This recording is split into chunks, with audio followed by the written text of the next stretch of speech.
Bram Stoker. Abraham Stoker was an Irish author who is celebrated for his 1897 Gothic horror novel Dracula. During his lifetime, he was better known as the personal assistant of actor Sir Henry Irving and business manager of the Lyceum Theatre, which Irving owned. In his early years, Stoker worked as a theatre critic for an Irish newspaper, and wrote stories as well as commentaries. He also enjoyed traveling, particularly to Cruden Bay where he set two of his novels. During another visit to the English coastal town of Whitby, Stoker drew inspiration for writing Dracula. He died on April 20, 1912 due to locomotor ataxia and was cremated in North London. Since his death, his magnum opus Dracula has become one of the most well-known works in English literature, and the novel has been adapted for numerous films, short stories, and plays. The classic vampire story by Bram Stoker revolves around a struggle between good and evil, tradition and modernity, and lust versus chastity. The author didn't invent vampires, but his novel has so captured the public's imagination that he is rightly considered their popularizer. Listen and you will meet not only the Count himself, but heroes Jonathan Harker and Abraham Van Helsing, plus an array of madmen, psychiatrists, and fair maidens who cross paths with the fanged menace. Dracula by Bram Stoker, Chapter 23. Dr. Seward's Diary. October 3rd. The time seemed terribly long whilst we were waiting for the coming of our Godalming and Quincey Morris. The professor tried to keep our minds active by using them all the time. I could see his beneficent purpose by the side glances which he threw from time to time at Harker. The poor fellow is overwhelmed in a misery that is appalling to see. Last night he was a frank, happy-looking man, with strong, youthful face, full of energy and with dark brown hair. Today he is a drawn, haggard old man, whose white hair matches well with the hollow, burning eyes and grief-written lines of his face. His energy is still intact. In fact, he is like a living flame. This may yet be his salvation, for if all go well, it will tide him over the despairing period. He will then, in a kind of way, wake again to the realities of life. Poor fellow, I thought my own trouble was bad enough, but his— The professor knows this well enough, and is doing his best to keep his mind active. What he has been saying was, under the circumstances, of absorbing interest. So well as I can remember, here it is. I have studied, over and over again since they came into my hands, all the papers relating to this monster, and the more I have studied, the greater seems the necessity to utterly stamp him out. All through there are signs of his advance, not only of his power, but of his knowledge of it. As I learned from the researches of my friend Armanis of Budapest, he was in life a most wonderful man, soldier, statesman, and alchemist, which latter was the highest development of the science knowledge of his time. He had a mighty brain, a learning beyond compare, and a heart that knew no fear and no remorse. He dared even to attend the Schlossmanns, and there was no branch of knowledge of his time that he did not essay. Well, in him the brain power survived the physical death, though it would seem that memory was not all complete. In some faculties of mind he has and is only a child, but he is growing, and some things that were childish at the first are now of man's stature. He is experimenting, and doing it well, and if it had not been that we had crossed his path, he would be yet, he may be yet if we fail, the father or furtherer of a new life of beings, whose road must lead through death, not life. Harker groaned and said, "And this is all arrayed against my darling. But how is he experimenting? The knowledge may help us to defeat him." "He has all along, since his coming, been trying his power, slowly but surely. That big child brain of his is working. Well, for us, it is as yet a child brain. For had he dared, at the first, to attempt certain things, he would long ago have been beyond our power. However, he means to succeed, and a man who has centuries before him can afford to wait and go slow. Festina lente may well be his motto." "I fail to understand," said Harker wearily. "Oh, do be more plain to me. Perhaps grief and trouble are dulling my brain." The professor laid his hand tenderly on his shoulder as he spoke. "Ah, my child, I will be plain. Do you not see how, of late, this monster has been creeping into knowledge experimentally? He has been making use of the zoophagous patient to effect his entry into friend John's home, For your vampire, though in all afterwards he can come how and when he will, must at the first make entry only when asked thereto by an inmate. But these are not his most important experiments. Do we not see how at the first all these great boxes were moved by others? He knew not then but that must be so. But all the time that so great child-brain of his was growing, and he began to consider whether he might not himself move the box. So he began to try to help. And then, when he found that this be all right, he tried to move them all alone. And so he progress, and he scattered these graves of him, and none but he know where they are hidden. He may have intended to bury them deep in the ground, so that only he may use them in the night, or at such time as he can change his form. They do him equal well, and none may know these are his hiding-place. But, my child, do not despair, this knowledge came to him just too late. Already all of his lairs but one be sterilized as for him, and before the sunset this shall be so. Then he have no place where he can move and hide. I delayed this morning so that we might be sure. Is there not more at stake for us than for him? Then why not be more careful than him? By my clock it is 1 hour already, and if all be well, our friend Arthur and Quincy are on their way to us. To-day is our day, and we must go sure, if slow, and lose no chance. See, there are 5 of us when those absent ones return. Whilst we were speaking, we were startled by a knock at the hall door, the double postman's knock of the telegraph boy.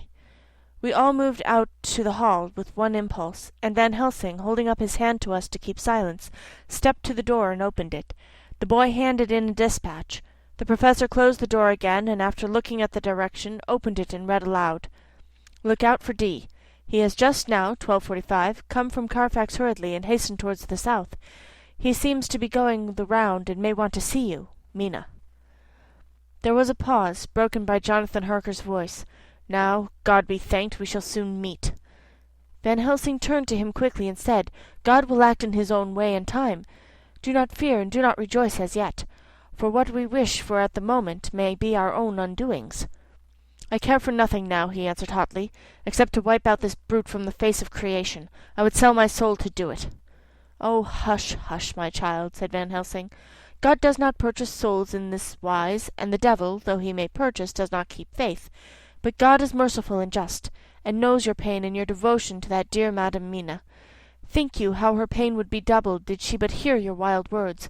Do not fear any of us. We are all devoted to this cause, and to-day shall see the end. The time is coming for action. To-day this vampire is limit to the powers of man. Until sunset he may not change. It will take him time yet to arrive here. See, it is 20 minutes past 1, and there are yet some times before he can hither come, be he ever so quick. What we must hope for is that my Lord Arthur and Quincy arrive first. About half an hour after we received Mrs. Harker's telegram, there came a quiet, resolute knock at the hall door. It was just an ordinary knock, such as is given hourly by thousands of gentlemen, but it made the professor's heart and mind beat loudly. We looked at each other, and together moved out into the hall. We each held ready to use our various armaments, the spiritual in the left hand, the mortal in the right. Van Helsing pulled back the latch, and holding the door half open, stood back, having both hands ready for action. The gladness of our hearts must have shone upon our faces, when on the step, close to the door, we saw Lord Gadamling and Quincy Morris. They came in quickly and closed the door behind them, the former saying, as they moved along the hall, It is all right. We found both places. 6 boxes in each, and we destroyed them all. Destroyed? asked the professor. For him. We were silent for a minute, and then Quincy said, There's nothing to do but wait here. If, however, he doesn't turn up by 5 o'clock, we must start off, for it won't do to leave Mrs. Harker alone after sunset. He will be here before long now, said Van Helsing, who had been consulting his pocket-book. Nota bene, in Madame's telegram he went south from Carfax. That means he went to cross the river, and he could only do so at slack of tide, which should be something before 1 o'clock. That he went south has a meaning for us. He is as yet only suspicious, and he went from Carfax first to the place where he would suspect interference least. You must have been at Bermondsey only a short time before him. That he is not here already shows that he went to Mile End next. This took him some time, for he would then have to be carried over the river in some way. Believe me, my friends, we shall not have long to wait now. We should have ready some plan of attack, so that we may throw away no chance. Hush, there is no time now. Have all your arms. Be ready. He held up a warning hand as he spoke, for we all could hear a key softly inserted into the lock of the hall door. I could not but admire, even at such a moment, the way in which a dominant spirit asserts itself. In all our hunting parties and adventures in different parts of the world, Quincey Morris had always been the one to arrange the plan of action, and Arthur and I seemed to be accustomed to obey him implicitly. Now the old habit seemed to be renewed instinctively. With a swift glance round the room, he at once laid out our plan of attack, and without speaking a word, with a gesture, placed each of us in position. Van Helsing, Harker, and I were just behind the door, so that when it opened the Professor could guard it whilst we two stepped between the intercomer and the door. Godalming behind and Quincey in front stood just out of sight, ready to move in front of the window. We waited in a suspense that made the seconds pass with nightmare slowness. The slow, careful steps came along the hall. The Count was evidently prepared for some surprise, at least he feared it. Suddenly, with a single bound, he leapt into the room, winning away past us before any of us could raise a hand to stay him. There was something so panther-like in the movement, something so unhuman, that it seemed to sober us all from the shock of his coming. The first to act was Harker, who, with a quick movement, threw himself before the door leading into the room in front of the house. As the Count saw us, a horrible sort of snarl passed over his face, showing the eye-tooth long and pointed. But the evil smile as quickly passed into a cold stare of lion-like disdain. His expression again changed as, with a single impulse, we all advanced upon him. It was a pity that we had not some better yet organized plan of attack, for even at the moment I wondered what we were to do. I did not myself know whether our lethal weapons would avail of us anything. Harker evidently meant to try the matter, for he had ready his great kukuri knife and made a fierce and sudden cut at him. The blow was a powerful one, only the diabolical quickness of the Count's leap back saved him. A second less, and the trenchant blade had shorn through his heart. As it was, the point just cut the cloth of his coat, making a wide gap whence a bundle of banknotes and stream of gold fell out. The expression of the Count's face was so hellish that for a moment I feared for Harker, though I saw him throw the terrible knife aloft again for another stroke.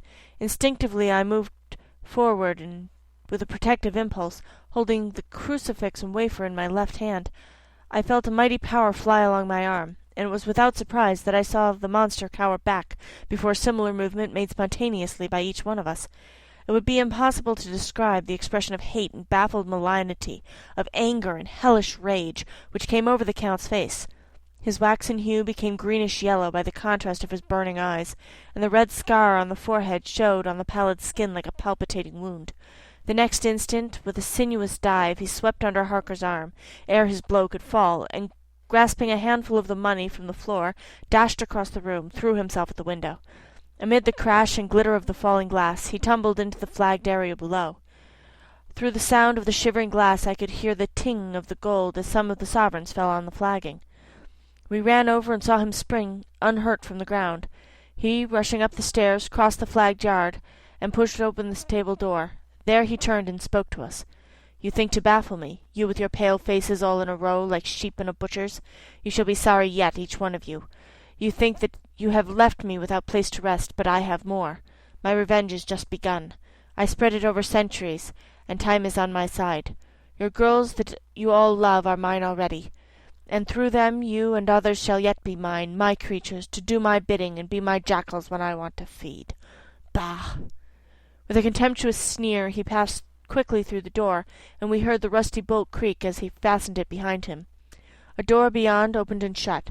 The first of us to speak was the Professor. Realizing the difficulty of following him through the stable, we moved towards the hall. "We have learned something, much. Notwithstanding his brave words, he fears us. He fears time, he fears want. For if not, why hurry so? His very tone betray him, or my ears deceive? Why take that money? You follow quick. You are hunters of the wild beast, and understand it so. For me, I make sure that nothing here may be of use to him, if so that he returns." As he spoke, he put the money remaining in his pocket, took the title deeds in the bundle as Harker had left them, and swept the remaining things into the open fireplace, where he set fire to them with a match. Godalming and Morris rushed out into the yard, and Harker lowered himself from the window to follow the Count. He had, however, bolted the stable door, and by the time they had forced it open there was no sign of him. Van Helsing and I tried to make inquiry at the back of the house, but the mews was deserted, and no one had seen him depart. It was now late in the afternoon, and sunset was not far off. We had to recognize that our game was up. With heavy hearts we agreed with the professor when he said, "Let us go back now to Madam Mina. Poor, poor, dear Madam Mina. All we can do just now is done, and we can there at least protect her. But we need not despair. There is but one more earth box, and we must try to find it. When that is done, all may yet be well." I could see that he spoke as bravely as he could to comfort Harker. The poor fellow was quite broken down. Now and again he gave a low groan which he could not suppress. He was thinking of his wife. With sad hearts we came back to my house, where we found Mrs. Harker waiting us, with an appearance of cheerfulness which did honour to her bravery and unselfishness. When she saw our faces, her own became as pale as death. For a second or two her eyes were closed as if she were in secret prayer, and then she said cheerfully, "I can never thank you all enough. Oh, my poor darling!" As she spoke she took her husband's grey head in her hands and kissed it. "Lay your poor head here and rest it. All will be well, dear. God will protect us if he so will it in his good intent." The poor fellow groaned. There was no place for words in his sublime misery. We had a sort of perfunctory supper together, and I think it cheered us all up somewhat. It was, perhaps, the mere animal heat of food to hungry people, for none of us had eaten anything since before breakfast. Or the sense of companionship may have helped us, but anyhow we were all less miserable, and we saw the morrow was not altogether without hope. True to our promise, we told Mrs. Harker everything which had passed, and although she grew snowy white at times when danger had seemed to threaten her husband, and red at others when his devotion to her was manifested, she listened bravely and without comment. When we came to the part where Harker had rushed at the Count so recklessly, she clung to her husband's arm, and held it tight as though her clinging could protect him from any harm that might come. She said nothing, however, till the narration was all done, and matters had been brought up to the present time. Then, without letting go her husband's hand, she stood up amongst us and spoke. Oh, that I could give any idea of the scene, of that sweet, sweet, good, good woman in all the radiant beauty of her youth and animation, with the red scar on her forehead of which she was conscious, and which we saw with grinding of our teeth, remembering whence and how it came, her loving kindness against our grim hate, her tender faith against all our fears and doubting, and we, knowing that, so far as symbols went, she, with all her goodness and purity and faith, was outcast from God. "Jonathan," she said, and the word sounded like music on her lips, it was so full of love and tenderness.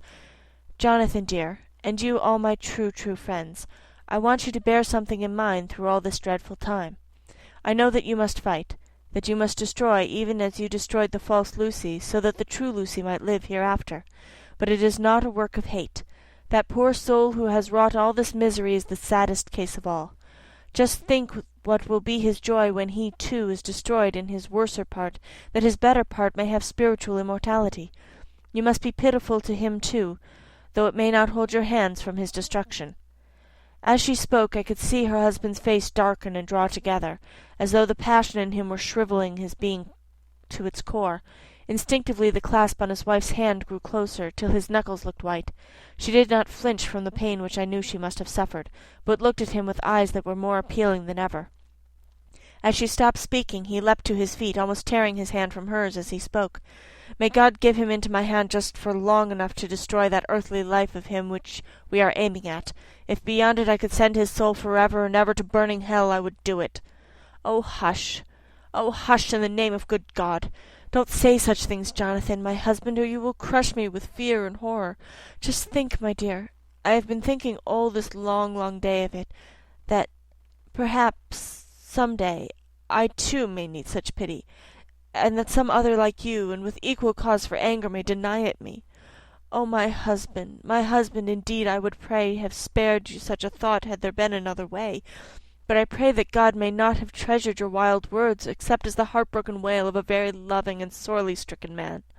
O God, let these poor white hairs go in evidence of what he has suffered, who all his life has done no wrong, and on whom so many sorrows have come."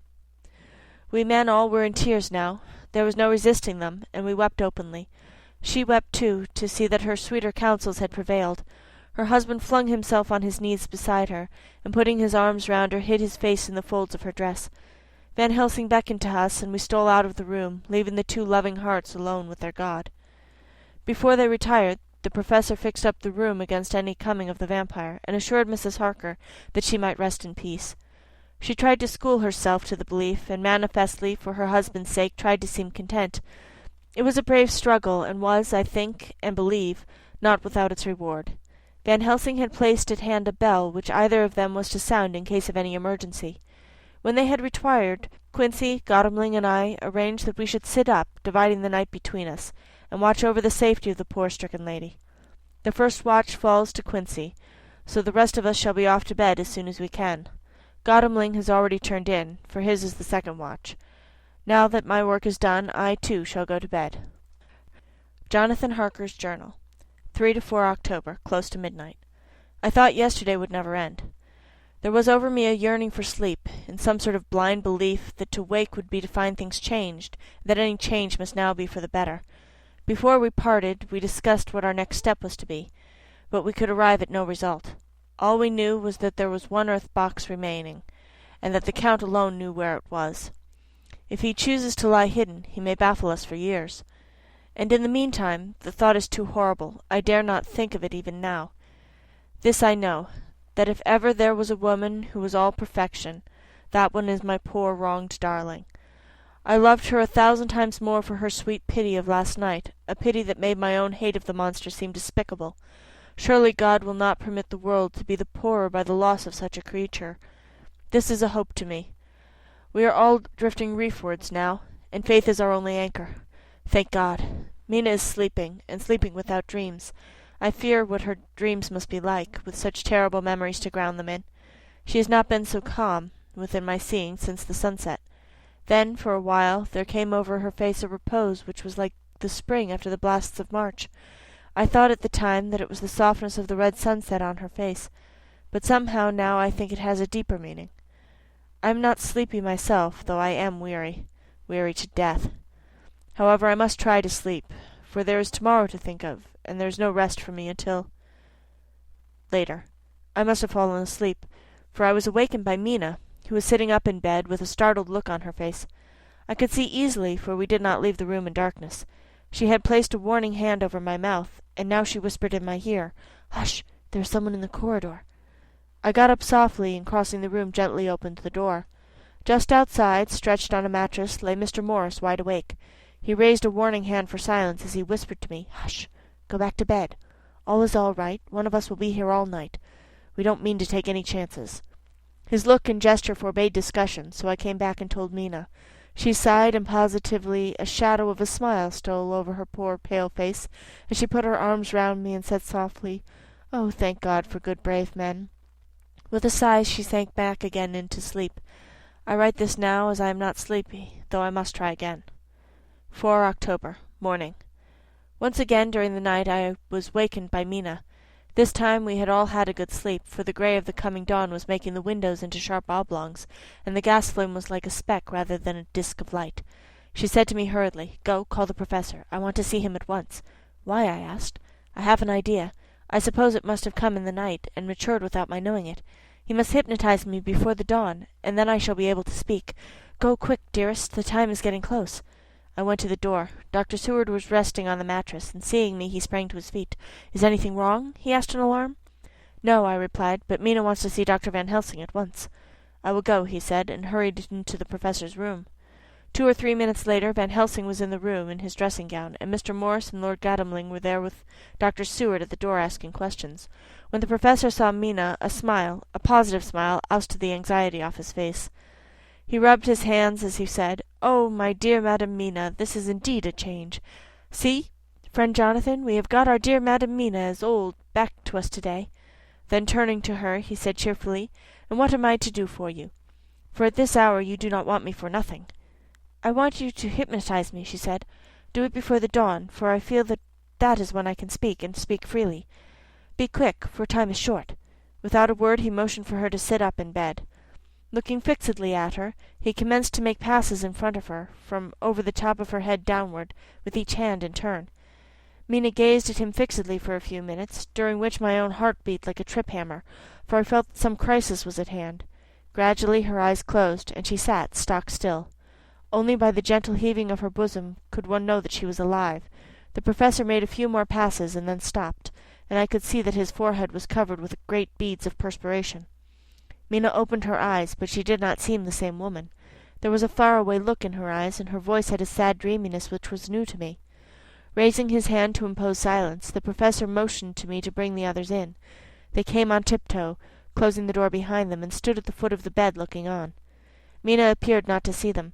The stillness was broken by Van Helsing's voice speaking in a low, level tone, which would not break the current of her thoughts.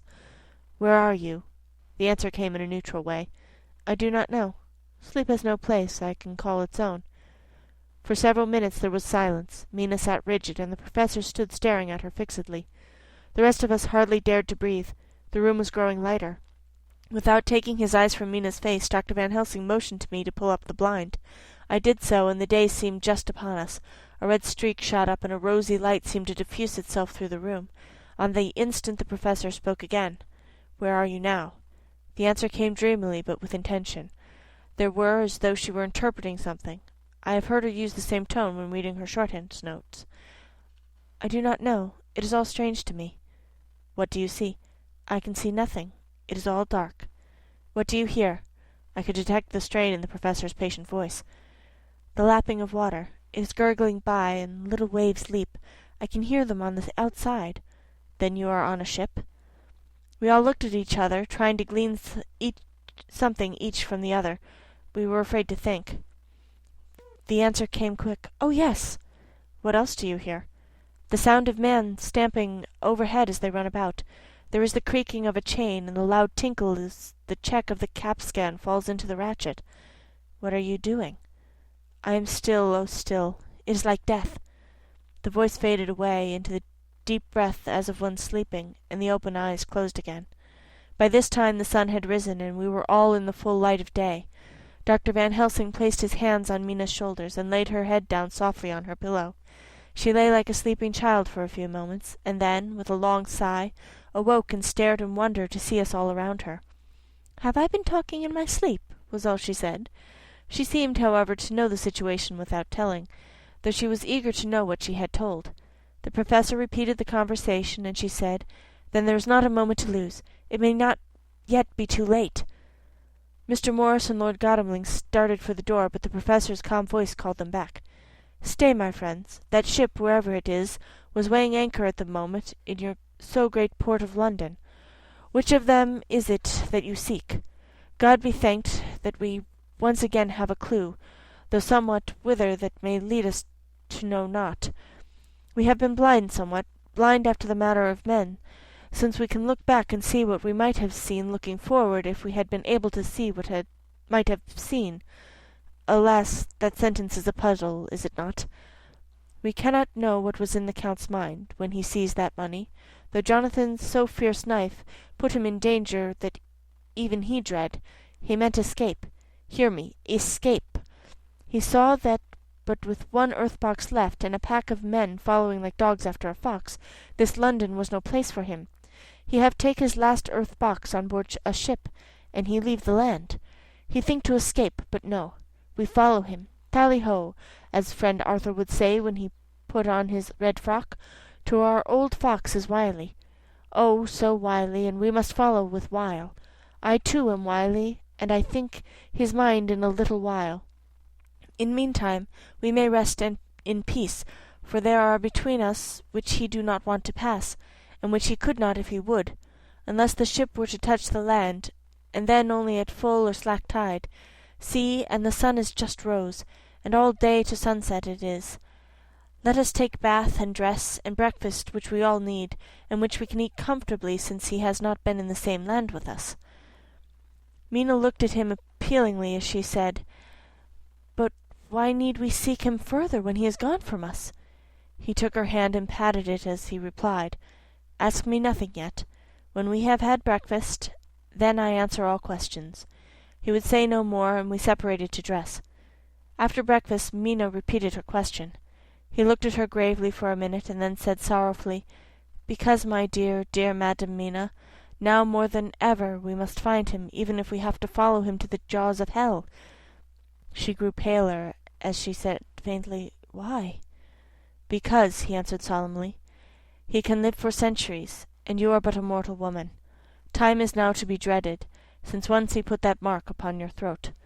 I was just in time to catch her as she fell forward in a faint.